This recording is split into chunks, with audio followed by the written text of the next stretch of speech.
Before I begin, I want to let you know there is actually another video on abuse and neglect. I would have linked it in the lectures, but I want to use it as part of this week's assignment. So that's where you will find the video to be related to the assignment.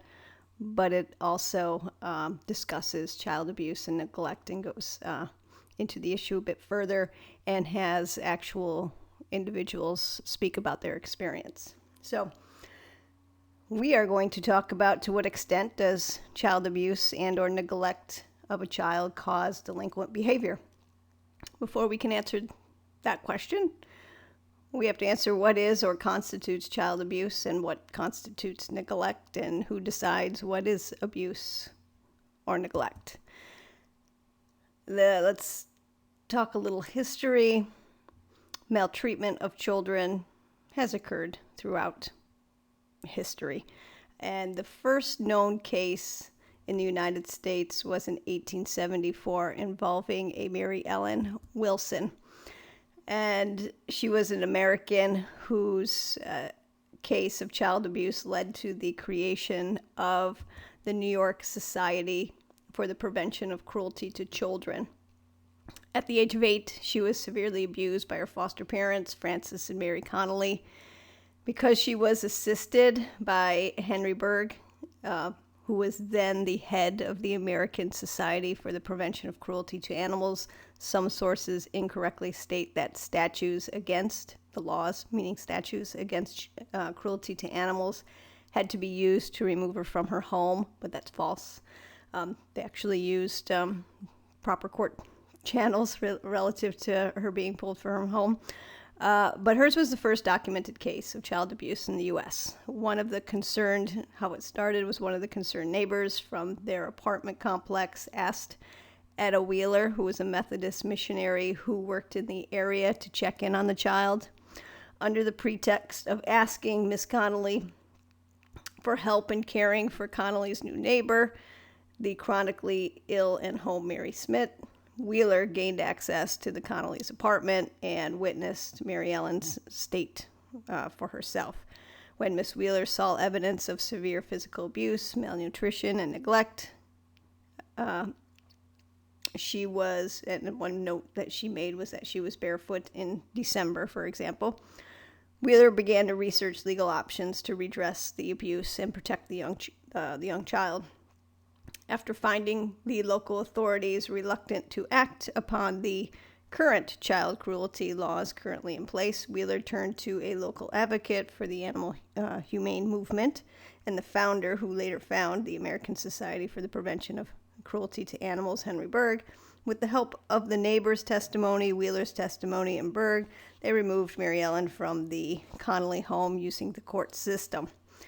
The deliberate cruelties inflicted on Mary Ellen by her adopted parents. They were kind of like foster adopted parents. Her parents died, and the state placed her with these people. Were cruelties that they inflicted on her: regular and severe beatings, insufficient food, being forced to sleep on the floor, having no warm clothes to wear in cold weather, being frequently left alone inside a dark and locked room, being forbidden to go outdoors except at night in her own yard. On April 9th, 1874, Mary Ellen testified on her own behalf in court regarding the abuse that she had suffered, and a jury ultimately convicted Connolly of assault and battery, and the judge sentenced her to a year in jail. And that year, the New York Society for the Prevention of Cruelty to Children was formed, and it was the first organization of its kind. But there was little research into the maltreatment of children. It wasn't until Henry Kemp began doing so, and in 1962, he reported his findings. He coined it the battered child syndrome, which actually gets used as a defense in criminal cases when a child acts out against their abuser. The defense that is raised is the battered child syndrome. But in his research, he was trying to understand a seemingly inexplicable inexplicable pattern of injuries in young children, such as mysterious fractures and convulsions without any known history of trauma. The definition of child abuse, since Kemp's determination, has been expanded, and child abuse defined as any physical or emotional trauma to a child for which no reasonable explanation can be found. Child abuse is seen as a pattern of behavior rather than a single act, which builds up over time. Child abuse and neglect are sometimes used interchangeably. They represent different forms of maltreatment, but sometimes they go hand in hand or both are involved. Neglect refers to suffering at the hands of the parents, lack of food, shelter, healthcare, clothing, love. Child abuse is a form of aggression against the child that often requires medical attention. So what are the forms that abuse and neglect take or may take? Physical abuse.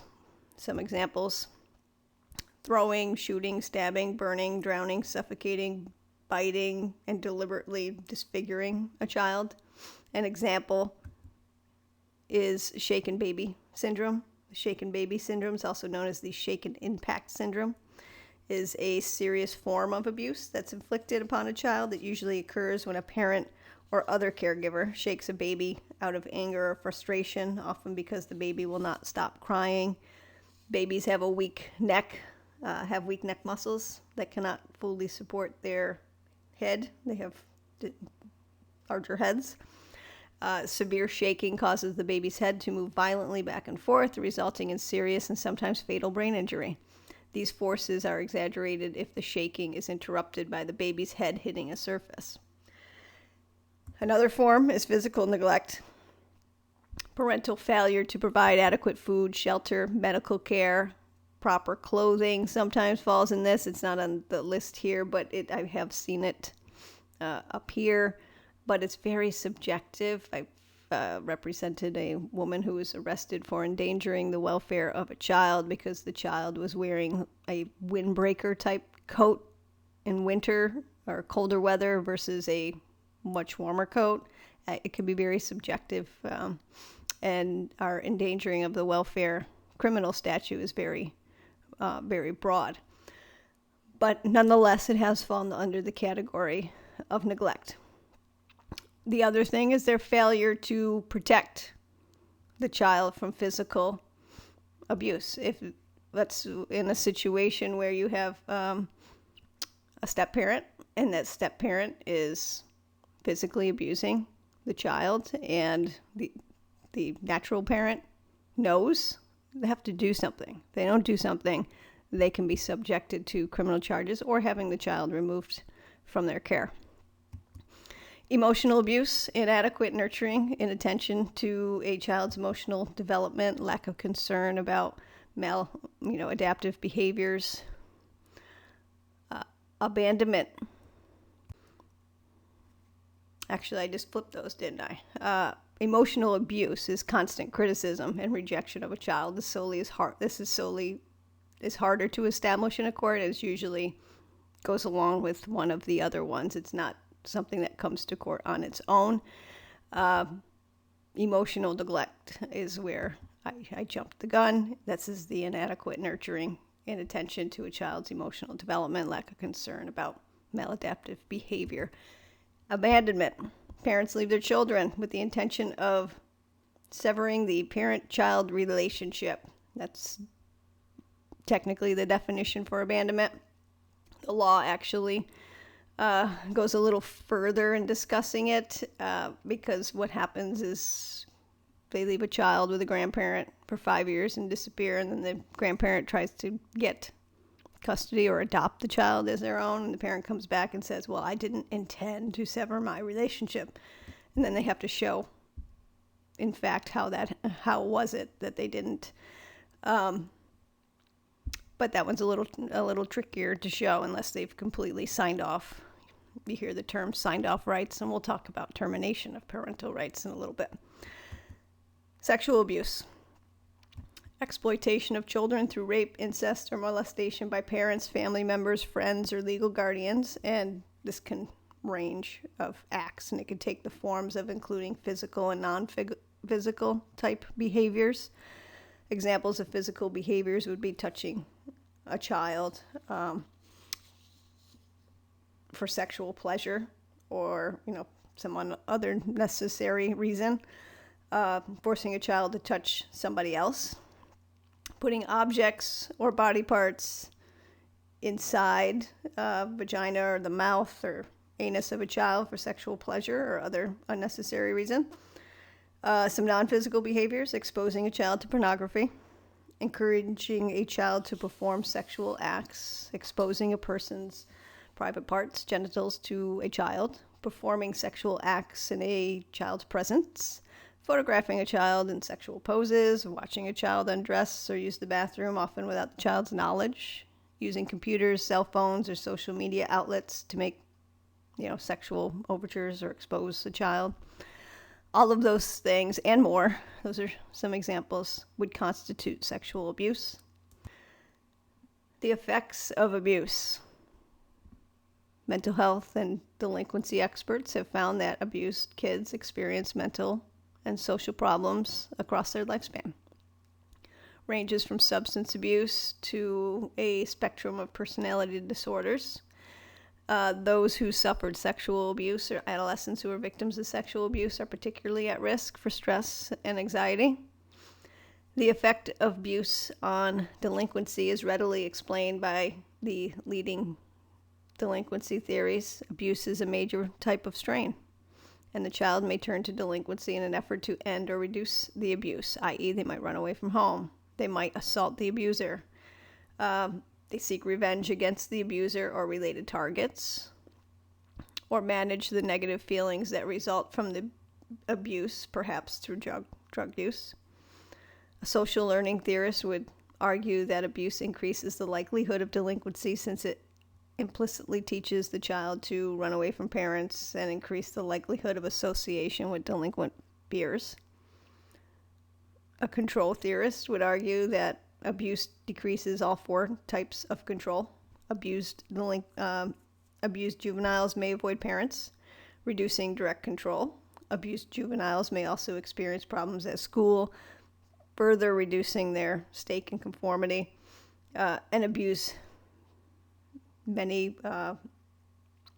abuse may reduce the effectiveness. The abuse may reduce the effectiveness of parents in transmitting anti-delinquent beliefs and in instilling some self-control. Finally, parents who abuse their child are implicitly or explicitly labeling the child, labeling them as bad.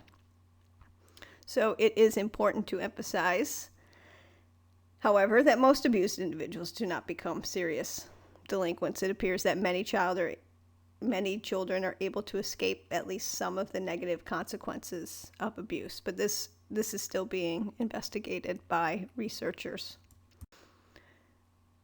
The extent of child abuse. It is almost impossible to estimate the extent of child abuse. Most cases of abuse are not even detected by authorities, or that many victims are so young that they're not able to communicate. Some don't even want to talk about it. The studies that have been done estimated that between 1.4 and 1.9 million children are subject to physical abuse from their parents. It's found that incidence of severe violence towards children has been declining due to a decrease in parental approval of corporal punishment, but nonetheless, it is still an issue today. The most common form of maltreatment is neglect, followed by physical abuse. It's the Department of Health and Human Services that's been monitoring the extent of maltreatment through its annual survey of Children Protective Services. And it's an annual survey, and their results are in the book. I'll let you can take a look at their results from the book. So who are our victims? The young ones. The youngest children are the most vulnerable. Boys and girls have an equal chance of being victimized.